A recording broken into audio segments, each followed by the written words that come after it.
வணக்கம், welcome to Arignar Anna IAS academy. Teachers recruitment board, அதாவது நம்ம டிஆர்பி போர்டில் இருந்து ஆனுவல் பிளானர் இன்னும் வரல.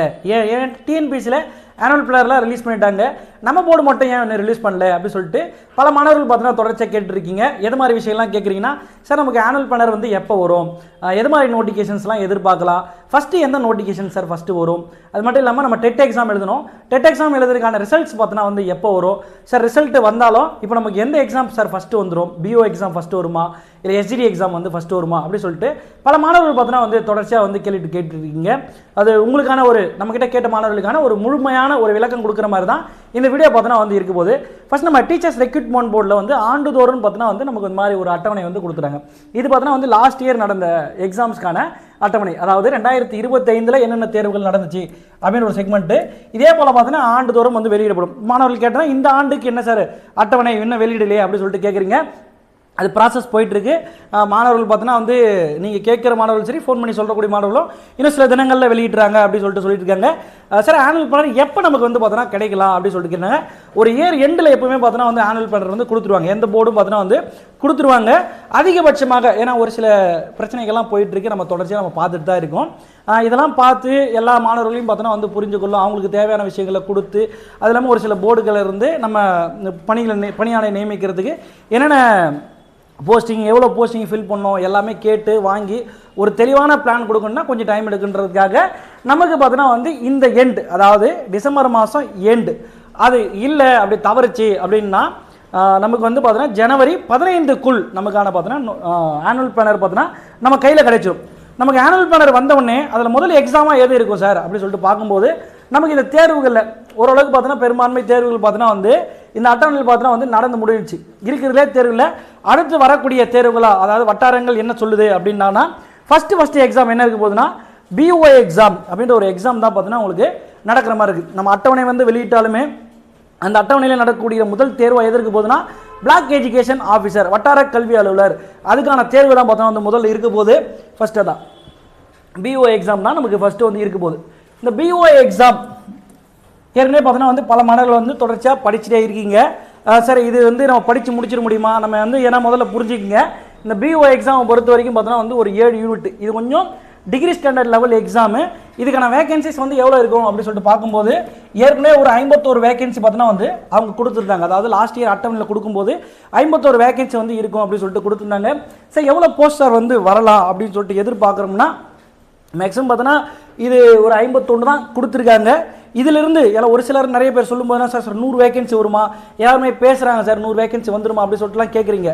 ஆனால் 100 வேகன்சிலாம் வர்றதுக்கு வாய்ப்புகள் பார்த்தோன்னா ரொம்ப குறைவு தான். எவ்வளோ வரலான்னா ஒரு 70 வேகன்சி அதிகபட்சம். நானே இது சொல்கிறது பார்த்தோன்னா வந்து அதிகபட்ச வேகண்ட்டாக தான் சொல்கிறேன். ஒரு 70 வேகண்ட் பார்த்தோன்னா வந்து அதிகபட்சமாக பார்த்தோன்னா வரலாம். குறைந்தபட்சம் அவங்க சொன்ன மாதிரி ஒரு 51 வேகண்ட் பார்த்தோன்னா வரலாம். ஆனால் கம்பல்சரி எவ்வளோ இருக்க போகுது, 51 வேகண்ட்டு கண்டிப்பாக இருக்க போகுது. அப்போ இந்த 51 வேகண்ட்டு நம்ம எப்படி போட்டிடணும் அப்படின்றத முதல்ல தெளிவாக புரிஞ்சுக்கணும்.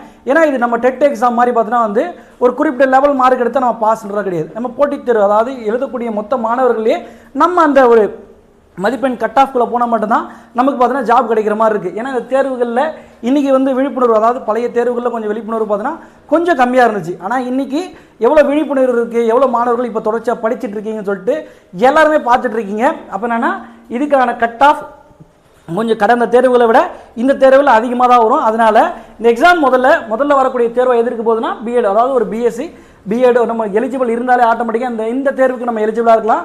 அப்போ முதல்ல என்ன பண்ணலாம், நீங்கள் இந்த தேர்வுக்கு பார்த்தோன்னா வந்து ரெடி ஆகிடுங்க. அடுத்ததாக வந்து மாணவர்கள் கேட்கக்கூடிய கேள்வி என்ன இருக்குன்னா, ஃபஸ்ட்டு இந்த டெட் எக்ஸாம் ஒன்று எழுதணும் சார், லாஸ்ட் வருஷம் நாங்கள் டெட் எக்ஸாம் எழுதணும், இந்த டெட் எக்ஸாமுக்கான ரிசல்ட்ஸ் பார்த்தோன்னா வந்து எப்போ வரும், எப்போ சார் வந்துடும், நாங்கள் அடுத்த தேர்வுக்கு நாங்கள் ரெடி ஆகணுமே எப்படி சார் அப்படி சொல்லிட்டு கேட்டுட்ருக்கீங்க.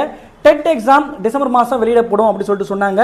அது ஒரு ரூமரா எப்படின்னு சொல்லிட்டு பார்த்தோன்னா வந்து இந்த டிசம்பர் 15க்குள்ளே ரிசல்ட் வந்துடும் சொல்லிட்டு நிறைய பேர் வந்து பேசிகிட்டு இருந்தீங்க. மேக்ஸிமம் பார்த்தோன்னா ரிசல்ட் வந்துடும். சரி, நான் உங்களுக்கு உதாரணத்துக்கு நான் கேட்குறேன், ரிசல்ட்டு நாளைக்கு வந்துடுச்சு அப்படின்னா நம்ம வந்து பார்த்தோன்னா நியமன தேர்வுக்கு நம்ம தயாராகிட்டுங்களா, முதல்ல அதை பாருங்கள். பேப்பர் 1 ஆகட்டும் பேப்பர் 2 ஆகட்டும் எப்படியும் பார்த்தோன்னா அடுத்த ஆண்டு அட்டவணையில் பார்த்தோன்னா நம்மளுக்கு வந்து அந்த எக்ஸாமுக்கான தேர்வுகள் நடக்க போகுது.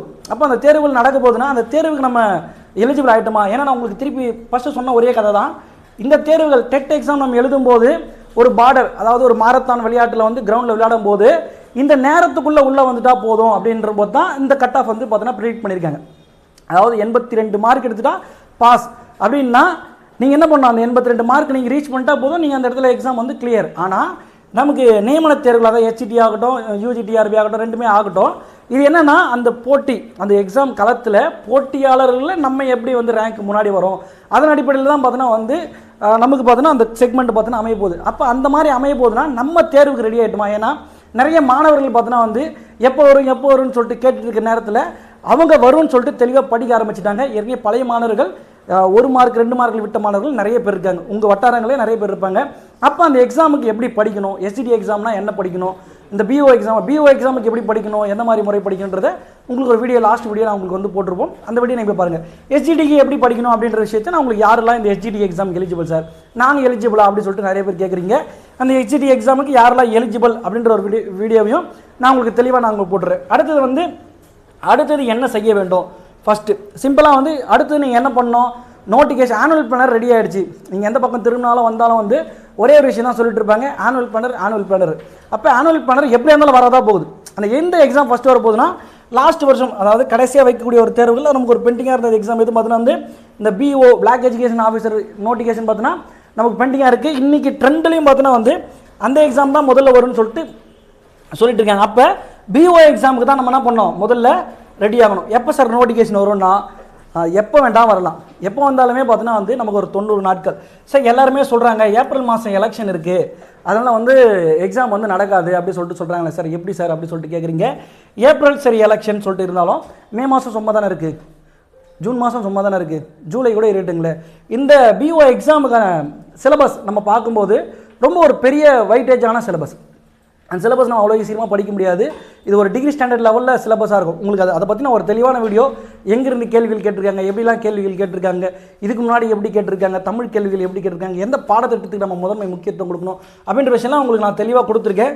ஏன்னா இந்த தேர்வுக்கு நம்ம படிக்கிறதுக்கு குறைந்தபட்சம் ஒரு 5 மாதங்கள் ஹெவி ஒர்க் அவுட், அதாவது ஒரு நாளைக்கு ஒரு 7 மணி நேரம் 8 மணி நேரம் படித்தா மட்டும்தான் இந்த தேர்வே நம்ம வந்து புரிஞ்சுக்கிற மாதிரி இருக்கும். அதில் ஓரளவுக்கு ரீச்சபிளாக இருக்கும். அப்போ நீங்கள் என்ன பண்ணணும், எப்படி நோட்டிஃபிகேஷன் வந்துட போகுது, நோட்டிஃபிகேஷன் வந்தால் 90 நாள் தான். அது இந்த இருக்கிற சூழ்நிலை, அதாவது இப்போ இருக்கிற சூழ்நிலையை பொறுத்து கொஞ்சம் முன்ன பின்ன ஆகலாம். அதிகபட்சம் நோட்டிஃபிகேஷன் 90 நாளில் எக்ஸாம் வைக்கணுன்றது ஒரு ரூல் இருக்குது. அப்படின்னா எப்படியும் பார்த்தோன்னா நமக்கு எக்ஸாம் வரும்போது ஃபஸ்ட் எக்ஸாம் எது இருக்க போகுது, இந்த BO எக்ஸாம் தான் இருக்க போகுது. அப்போ அதுக்கு எல்லாருமே நீங்கள் படிக்க துவங்கிடுங்க. அடுத்து வந்து SDG எக்ஸாம் எப்போ வரும், இந்த SDG எக்ஸாம் பொறுத்த வரைக்கும் நம்ம அடுத்த நோட்டிஃபிகேஷனில் ஒரு முதன்மையானதாக இருக்கும். ஏன்னா நிறைய பேர் எழுதக்கூடிய எக்ஸாமாக இருக்கும். அப்போ இந்த SDTக்கு யாரெல்லாம் எழுதலாம் அப்படின்னும் போது நம்ம பேப்பர் 1 டெட் பேப்பர் 1 கிளியர் பண்ண எந்த நபர்களாக இருந்தாலுமே SCT பார்த்தோன்னா எழுதுகிற மாதிரி இருக்கும். இது அவ்வளோதான். நமக்கு இதை பற்றி நான் உங்களுக்கு தெளிவாக வந்து உங்களுக்கு விளக்கத்தை நான் உங்களுக்கு தெளிவாக பின்னாடி வர வீடியோக்களை சொல்கிறேன். அடுத்தது பார்த்தீங்கன்னா வந்து இந்த அட்டவணையில் எந்தெந்த எக்ஸாம்லாம் சார் இருக்கலாம் அப்படி சொல்லிட்டு கேட்குறீங்க. அப்புறம் என்னன்னா BO எக்ஸாம் ஃபஸ்ட்டு வந்து பார்த்தோன்னா அதான் வரப்போகுது. அதுக்கப்புறம் பார்த்தோன்னா ஸ்பெஷல் டெஸ்ட், அதாவது ஆண்டுக்கு 2 முறை பார்த்தோன்னா வந்து டெட் எக்ஸாம் நடத்தணும் அப்படி சொல்லிட்டு வந்து சொல்லியிருக்காங்க. அது கண்டிப்பாக பார்த்தோன்னா வந்து ஒரு முறையாச்சு பார்த்தோன்னா வந்து உங்களுக்கு டெட் எக்ஸாம் பார்த்தோன்னா வந்து கண்டிப்பாக நடக்கும். அதே போல் SGT UGTRB இந்த 2 எக்ஸாம் பார்த்தோன்னா வந்து அடுத்த ஆண்டுகள் பார்த்தோன்னா வந்து கண்டிப்பாக நடக்கும். இந்த PGTRB இப்போ தான் பார்த்தோன்னா எக்ஸாம் வந்து நடந்து முடிஞ்சிருக்கு. அப்படின்னா அடுத்த வருடத்தோட மிடில் பார்த்தோன்னா வந்து இதுக்கான நோட்டிஃபிகேஷன் வரலாம். வந்து இந்த எக்ஸாம் பார்த்தோன்னா வந்து 2026 எண்டு அல்லது 27 ஸ்டார்டிங்கில் பார்த்தோன்னா வந்து உங்களுக்கு எக்ஸாம் பார்த்தோன்னா வைக்கலாம். அப்போ இதெல்லாம் வந்து ஒரு மேஜரான, இதை தவிர்த்து இன்னும் நோட்டிஃபிகேஷன் வருமா சார்னா இன்னும் ஒரு சில டிபார்ட்மெண்ட்டுகள், அதாவது எந்தெந்த துறைகள் ரீதியாக பார்த்தோன்னா வந்து உங்களுக்கு பார்த்தோன்னா பணியானை எந்தெந்த பாலிடெக்னிக் காலேஜ் அப்படின்னு சொல்லிட்டு ஒரு நோட்டிஃபிகேஷன்லாம் பார்த்தோன்னா வரும். இது வந்து பார்த்தோன்னா பெரும்பான்மை நபர்கள் பார்த்தோன்னா வந்து எழுதக்கூடிய தேர்வுலாம் இருக்கும். அப்போ நீங்கள் ஒரு புரிதலை ஏற்படுத்தி எந்தெந்த தேர்வுகள் எப்படி வரும் அந்த அடிப்படையில் என்ன பண்ணலாங்கன்னா BO எக்ஸாமுக்கு படிக்கணும். ஏன்னா இந்த BO எக்ஸாமுக்கு நான் டெட் பேப்பர் கிளியர் பண்ணணுன்ற அவசியம் இல்லை. அப்போ நம்ம அதுக்கு தெளிவாக சிலபஸ் என்ன, அந்த சிலபஸ் எடுத்து வச்சு போச்சா நம்ம கிளியர் பண்ணிடலாம். கொஞ்சம் வேகான சப்ஜெக்ட் தான், கொஞ்சம் வெயிட்டேஜ் அதிகம் தான், நிறைய படிக்கிற மாதிரி இருக்கும். நம்ம படித்த விஷயங்கள் எல்லாமே வந்திருக்குமானா அதுக்கு நம்ம உங்களுக்கு அதான் முன்னாடி வீடியோ 7 யூனிட் இருக்கும். இந்த 7 யூனிட்டில் எதுக்கு முக்கியத்துவம் தரணும், எதுக்கு வந்து பார்த்தோன்னா கொஞ்சம் தாழ்ந்து படிக்கலாம் அப்படின்ற விஷயம்லாம் தெளிவாக இருக்கும். அதை நீங்கள் பார்த்துக்குங்க. அடுத்து பார்த்தோன்னா வந்து நியமன தேர்வுகளாக பார்த்தோன்னா SGT இருக்குது, UGTRB இருக்குது. அப்போ எதுக்கு முக்கியத்துவம் கொடுக்கணும்னு சொல்லிட்டு புரிஞ்சுட்டு இருப்பீங்க. முதல்ல காலங்கள் எதுக்காகவும் வந்து காத்திருக்காது. ஆனுவல் பிளானர் எப்போ வரும்ன்ற அந்த காலகட்டத்தில் நிறைய மாணவர்கள் பார்த்தோன்னா வந்து படிக்க ஆரம்பிச்சிட்டாங்க. அப்போ நீங்கள் என்ன பண்ணுங்கள், உங்கள் ஒரு ப்ரிடிக்ட் பண்ணிங்க, நீங்கள் எந்த தேர்வு நோக்கி போக போகிறீங்க, நமக்கு இது தாண்டா கரெக்டாக இருக்கும் அப்படின்னு சொல்லிட்டு நீங்கள் ஃபிக்ஸ் பண்ணிக்கோங்க. நீங்கள் ஃபிக்ஸ் பண்ணிவிட்டு அடுத்த தேர்வில் எதை நோக்கியோ அதை நோக்கி பயணிங்க. வெற்றி நமதாகட்டும். தேங்க்யூ.